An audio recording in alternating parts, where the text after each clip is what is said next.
You're not just a viewer, you're part of this journey. Subscribe today and let's make 1,000 subscribers our shared victory. Some people spend their whole life trying to hide who they really are. I spent 3 years hiding mine. Not because I was ashamed, but because the people I loved most would have looked at me differently. And that terrified me more than any mission I ever ran. My name is Mara. And on the night my sister's engagement party was supposed to be the happiest night of her life, it became the night my secret finally came out in front of everyone. If you've ever been made to feel small by your own family, stay with me. Because what happened in that room changed everything. Not just for me, for all of them. I grew up in the shadow of my younger sister, Chelsea. She was the pretty one, the charming one, the one my parents bragged about at every dinner party.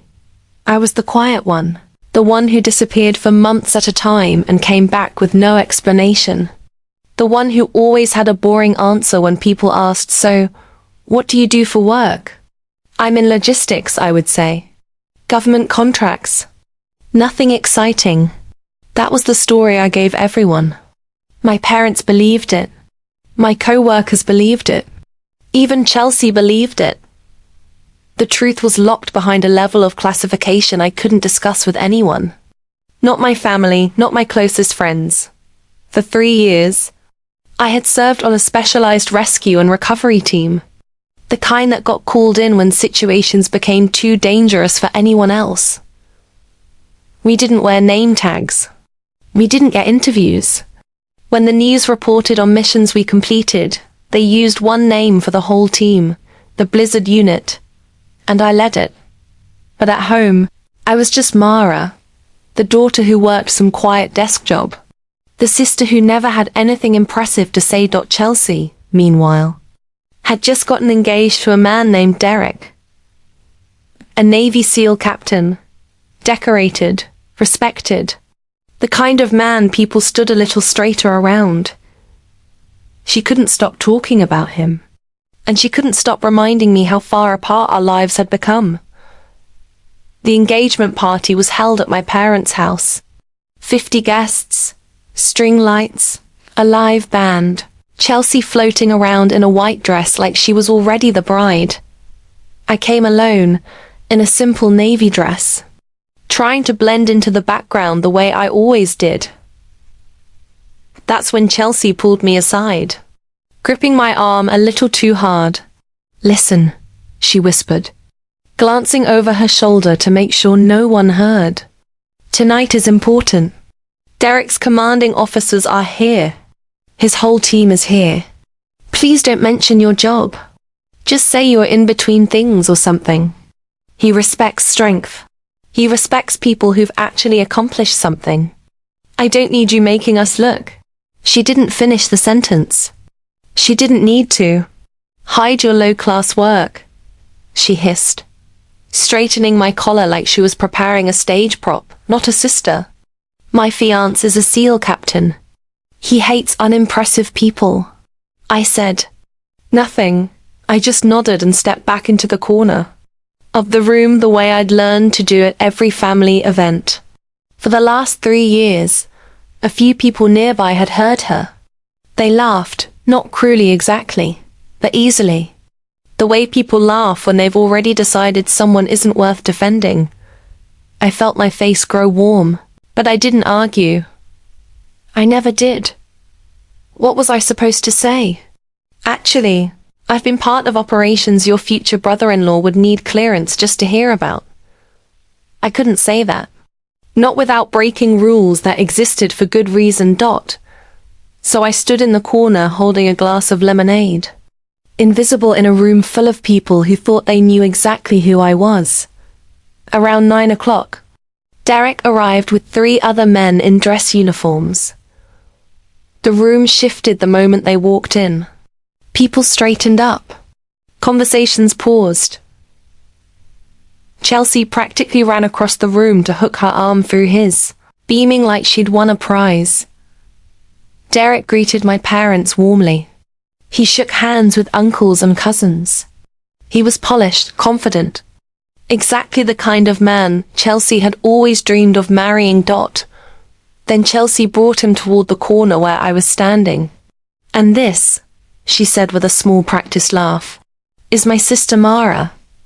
She does logistics work. Very low-key." Derek smiled politely and extended his hand. "Nice to meet you." I shook it. "Nice to meet you too." That should have been the end of it. A polite handshake. A forgettable introduction. The kind of moment that gets forgotten by midnight. Except Derek didn't let go of my hand right away. His eyes moved to my face. And something shifted behind them. Confusion first. Then recognition. Then something that looked almost like fear. His smile disappeared entirely. "Wait," he said quietly, more to himself than to me. "Wait a second." Chelsea laughed nervously. "Derek, everything okay?" He wasn't listening to her. He was staring at me the way you stare at someone you were told was a legend. Not a person standing in front of you holding a glass of lemonade. The glass of champagne in his other hand slipped from his fingers and shattered on the floor. The music kept playing, but half the room had already turned to look. Derek's voice came out as barely more than a whisper. "Dear God," he said. "It's the Blizzard hero." The room went silent in a way I had never experienced at a family party before. 50 conversations stopped mid-sentence. Chelsea blinked at him. "The what?" "Derek, what are you talking about?" Derek didn't answer her right away. He was still looking at me. And now his 3 teammates had come closer. Their expressions shifting from confusion to disbelief. 3 years ago," Derek said slowly, his voice shaking slightly, "my unit got trapped during a joint operation in a mountain region during a whiteout storm. Communications were down. We had 2 men critically injured and no way out. We thought that was it for us." He swallowed hard. "A specialized recovery team came in through conditions no one thought were survivable. They got all 6 of us out alive. We never saw their faces. Command never gave us names. All we knew was the call sign of the person who led that extraction." He looked at me like he was still trying to convince himself. "Blizzard 1. The room was dead silent now. My parents had stopped moving." Chelsea's mouth was slightly open, her hand still resting on Derek's arm, like she was holding on to something that had already slipped away from her. "I have a photograph," Derek continued, his voice cracking. "Command gave it to me years later after enough time passed that some of it could be declassified for internal recognition purposes. A single photo of the person who saved my team. I've kept it in my wallet for 3 years. He reached into his jacket with a trembling hand and pulled out his wallet. He opened it and pulled out a small, worn photograph. It was me in gear, in the snow. Mid-extraction. 3 years younger and half frozen.